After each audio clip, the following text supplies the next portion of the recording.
명품 공룡매 정의사입니다. 제가 오늘 여기 일산을 나왔어요. 사건 번호가 2020타 69952.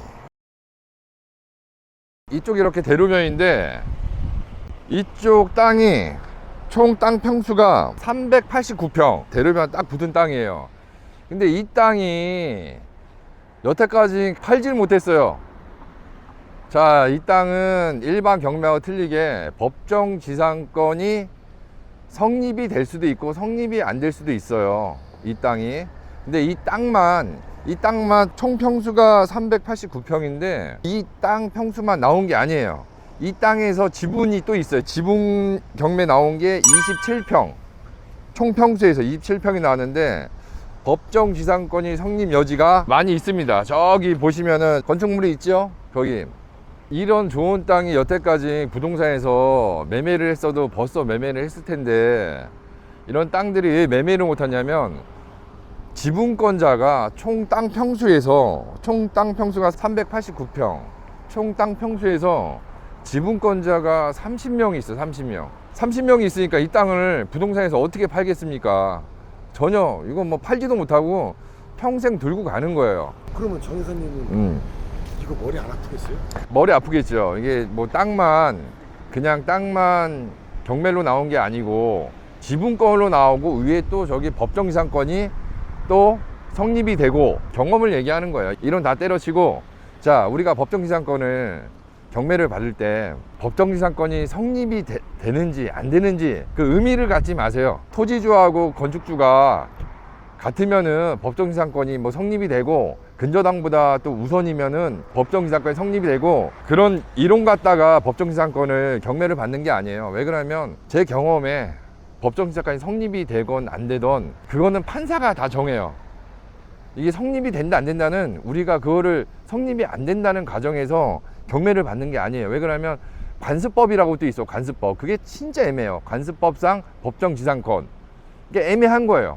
저는 예를 들어서 법정지상권이 성립이 되든 안 되든 일단은 토지를 받아버려요. 그런 거 중요하지 않아요. 경매를 좀 깊이 들어가려면 이런 땅도 볼 줄을 알아야 돼요. 이런 땅을 경매를 어떻게 받고 이 땅을 어떻게 팔 건지.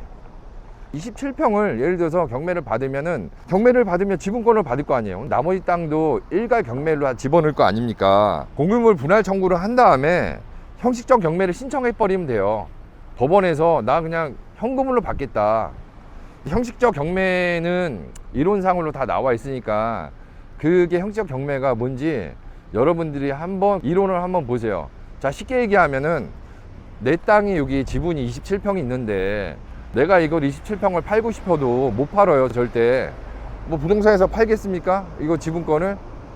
그러면은 쉽게 얘기해서 30평이 지분권이 있는데 현금 청산을 하겠다. 법원에다 소를 제기하시면 돼요. 이 땅에 대한 거를 지분권자들한테 소를 제기하고 판결 나오면은 형식적 경매로 해가지고 법원에 경매가 나와요. 이 땅이 다 통이. 법원에서 나는 경매로 해가지고 이 땅을 n분의 1로 누가 낙찰 받으면 내 지분만큼 돈을 가져가겠다. 그게 이제 현금 청산, 형식적 경매, 그렇게 아시면 돼요. 근데 그 시간은 걸리는 거는 좀 걸리겠죠. 바로 뭐 내가 뭐 경매 집어넣는 게 아니고 그런 식으로 이런 땅을 먹으면 돼요. 경매를 집어넣고 내가 낙찰 받을 수도 있고 아니 다른 사람이 낙찰 받을 수도 있고 내가 낙찰 받으면 너무 좋은 거고 다른 사람이 낙찰 받아도 어차피 통으로 해서 경매가 나오니까 나는 거기서 수익금만 얻어가면 되는 거고 그렇게 생각하시면 돼요. 나머지 문제는 여기 앞에 건물이 있어요. 그러니까 이게 뭐 근저당이 있는 것도 아니고 법정상에 성립이 되는데 성립이 그건 중요치 않아요. 땅을 나중에 형식적 경매로 신청해 가지고 땅을 289평을 낙찰을 받고 법정지상권이 왜 성립이 됐어? 성립이 됐으면은 지로 청구하세요. 지로 청구하고 지로 2년분 안 내면은 법정지상권 소멸되고 철거 신청하시면 돼요. 야, 근데 그거 너무 복잡하지 않냐? 그거 저희가 합니까? 법무사 통해 가지고 소 제기하시면 돼요. 아니면 여유 있으면 변호사 통해 가지고 소 제기하시면 돼요. 2년치 지로를 안 냈으면 철거하시면 돼요. 철거하기 아깝다. 그러면 여기 소유자하고 협의 봐가지고 건물을 매입하시면 돼요. 성립되고 안 되고는 그건 중요하지가 않아요. 저기 이쪽도 컨테이너 이렇게 있고 경매가 이게 나왔어요.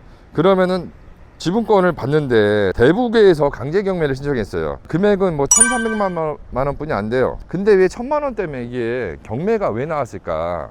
쉽게 얘기해서 누가 사지 않으니까 강제 경매를 신청해가지고 법원에서 하면 누군가 지분 낙찰을 받을 거 아닙니까?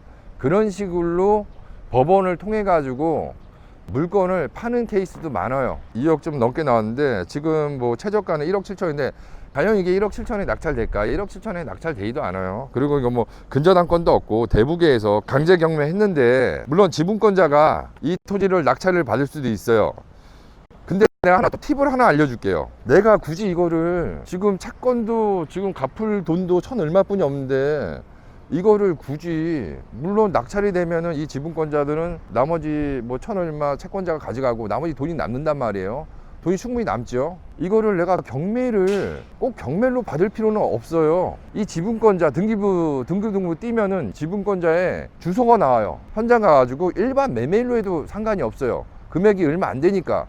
일반 매매로, 경매로는 지금 1억 7천인데 일반 매매로 했을 때는 금액을 1억 밑으로도 매매가 가능해요. 왜 그러냐면 지분권자들은 이거를 팔라고 하는 거니까 굳이 경매로 채권이 별로 없을 때는 굳이 경매로 낙찰 받을 필요 없다. 등기부등본 떼가지고 현장에 이 사람 주소로 가가지고 이 사람하고 일반 매매로 하면 됩니다. 자, 일반 매매할 때 이런 거는 돈을 먼저 주고 매매를 하면 안 돼요. 동시이행을 해야 돼요. 자, 채권자 오고 법무사 오고 일시불로 그냥 동시이행을 해야 돼요. 그날에 등기를 칠 수 있게끔. 자, 이거는 팁이에요, 팁. 그런 식으로 낙찰만 받을 생각하지 말고 채권 금액이 얼마 없고 채무자가 돈을 충분히 찾아갈 수 있으면은 채권자하고 합의 보시면 돼요. 배당금 가져가고 내가 이걸 낙찰 받았어. 이 땅을 통으로 다 낙찰 받은 다음에 저 건물 지로 청구해 가지고 내가 매입을 할 건지 아니 지로를 줄 건지 지로 안 주면은 성립 끝나는 거예요. 그런 식으로 저 건물도 잡아먹을 수가 있다. 좀 여유를 갖고 이거 뭐 한 번 낙찰 받고 뭐 한두 달 안에 이거를 판다고 하시면은 들어오기가 힘들어요. 법정지상권은 그런 식으로 해결을 하시면 돼요. 성립 요건을 따지지 말고. 자, 여기 대로변 땅인데 너무 좋아요. 이게 왜 여태까지 못 팔았냐면 지분권자가 30명이 있으니까 이 땅을 지금 몇십 년 동안 그냥 다 놓은 거예요. 이 땅을 몇십 년 동안 얼마나 좋아요. 여기 학교 있지, 주변에 위치 좋지. 여기 이 땅 280평이면은 음식점을 해도 되고 아니면은 저기 뭐야 스크린 골프장 그런 것도 하나 딱 해도 되고 땅 좋잖아요.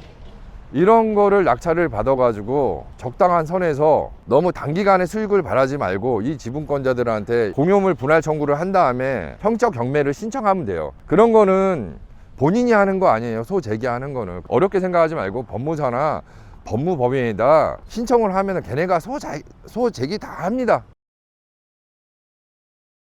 이쪽이 사세요? 아, 여기하고는 별개예요, 대표님? 이쪽이 경매가 나와가지고 한번 물어보려고. 경계선이 그러면 경계선이 이렇게인가요, 여기? 이쪽이 나무 사이로? 여기는 소유자가 누구예요, 여기는? 아, 이건 또 다른 사람이에요?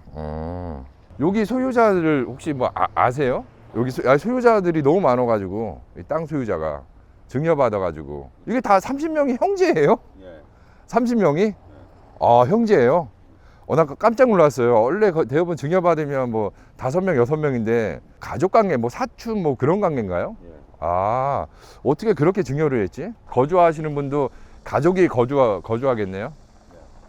가족이 거주하구나. 여태까지 좋은 땅을. 예, 감사합니다. 제가 여기 현장에서 원주민한테 물어봤는데 30명이 가족이래요, 가족.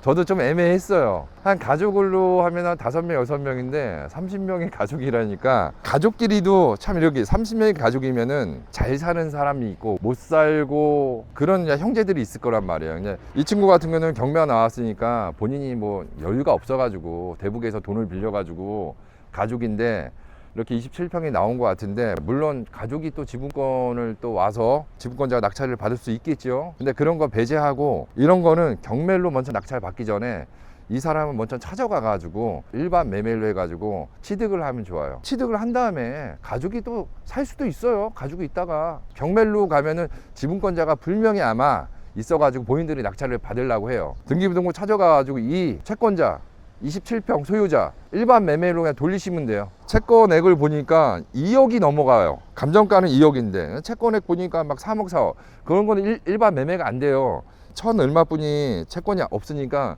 일반 매매도 된다는 얘기예요. 이런 것도 보고 하셔야 돼요. 무조건 경매로만 낙찰받지 말고. 이해를 하면은 다행인데 이해를 또 못 하시면은 조금 힘들어요. 이게 이제 법정 시사건 치고 약간의 난이도 있는 거를 내가 좀 설명했는데, 근데 알고 보면은 이거 뭐 법정 시사건 의미도 없어요. 자, 이런 땅은 마지막으로 얘기하는, 이런 땅은 팔고 싶어도 지분권자가 형제 30명. 그래가 팔지 못하는 거야, 몇십 년 동안. 이거는 아마 주변에서 이 땅이 만약에 한 사람 소유였으면은 부동산에서 아마 막 찔렀을 거예요, 팔라고. 근데 팔지 못하는 거예요. 지분권자가 너무 많아가지고. 자, 가장 중요한 팁. 현장에 가가지고 이 사람 지분권자 27평짜리를 경매로 낙찰받지 말고 집을 찾아가가지고 일반 매매로 할 수도 있어요. 채권이 금액이 얼마 안 되니까. 그게 가장 실무적인 팁이에요. 그러고 나서 나머지는 형식적 경매로 현금 청산, 소를 제기하시면 돼요. 그 소 제기 누가 하냐? 법무사나 법무법인 시키면 됩니다. 그리고 낙찰받고 나서 지로 청구한 다음에 철거시키면 돼요. 법정사건은 아마 성립이 돼 있습니다. 그거 신경 쓰지 마세요. 제 개인적으로는 등기부등 떠가지고 이 사람 27평 소유자를 만나가지고 1억 미만도 일반 매매가 가능해요. 제가 그런 걸 많이 해봤어요. 자, 이상 현장에서 명품 공용매 법정지상권 깨부시기 너무 쉽죠? 정의사였습니다.